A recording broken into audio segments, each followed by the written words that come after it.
advertising.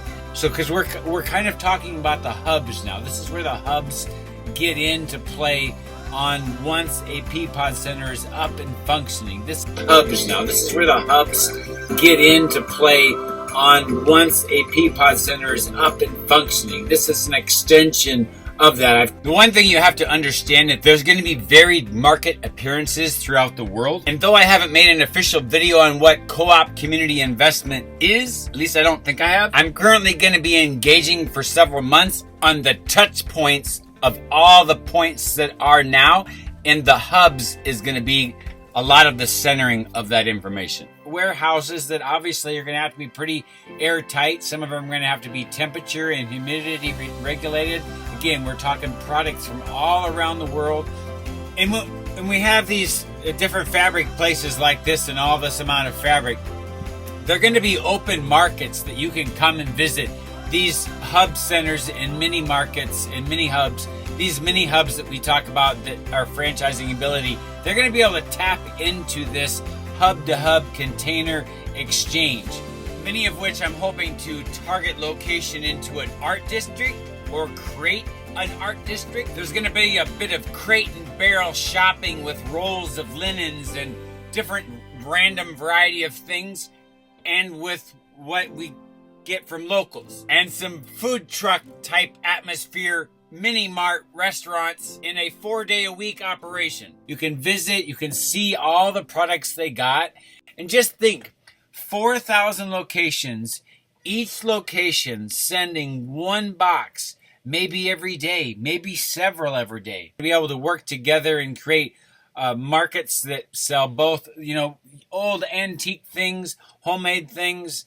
There's going to be probably anywhere from 5, maybe no trucks, to dozens. And they're going to be able to double as a farmer's market. Most important to keep in mind, what I'm doing is independent of any structure of business that exists anywhere on the world right now. Know anything or have any concern for what I am doing. Direct to direct, hub to hub purchasing, shortening the shipping time, goes then from the hub to the franchised mini hubs. The in-network exchange creates food safety standards that aren't currently available because of the in-network aspect and the commitment to making and growing the middle class. One of the things that becomes a part of this is the Pony Express, which is the home delivery from the hub to whoever the buyer may be, or mini hub.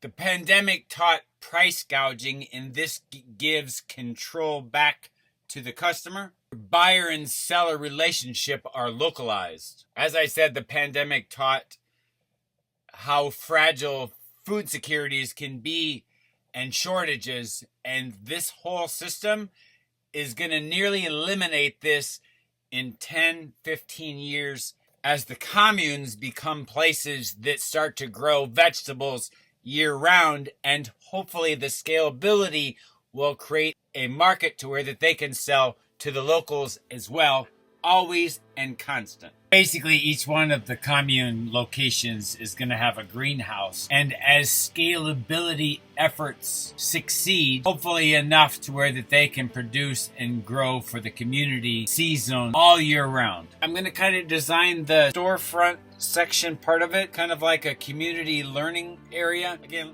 these buildings are also going to have on the back side location, they're going to have counseling locations, places that people can have conferences if they want to rent some space for anything like that. Remember how the 5-hour verification process and the opt-in process and the hotkeys where I specifically mentioned about 911 for military vets in crisis, the 911 for new moms, and then the one that won't be an option is a standard top button, mental health, anxiety and depression hot button that brings you on a Rolodex tab. They're going to collect support groups that will meet here. We're going to have art theater groups may meet together. There's going to be pottery classes.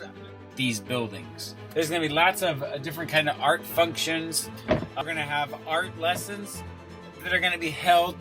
Art representatives from all around the world. Possibly they're going to go hub to hub exchange as we learn about different artists.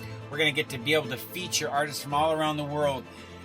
You have to be mindful when I say 500,000 hours of a life lived trying to earn the Nobel Peace Prize for humanity, and 15,000 hours managing that information as a gift to humanity. My touch points become overlaps and touch points in one person to the next, building community in ways unimaginably put together as a world leader. There's going to be a bunch of investment opportunity. There's going to be a whole conversation that I'm going to have that's going to make a certain segment of it end up being on the stock market, but it's going to be secured money, backed money from the Good Ship social media site, but it's going to be reinvestment or investment to help starter businesses in what I call business out of a box. I'm not going to say anything more on that. That's something that's going to be way later in conversation. See us, the collective. See us in every section and corner of the globe, in every 4,000 locations scattered in a culture zoning map throughout every aspect of the world. There's a whole reason and basic behind that.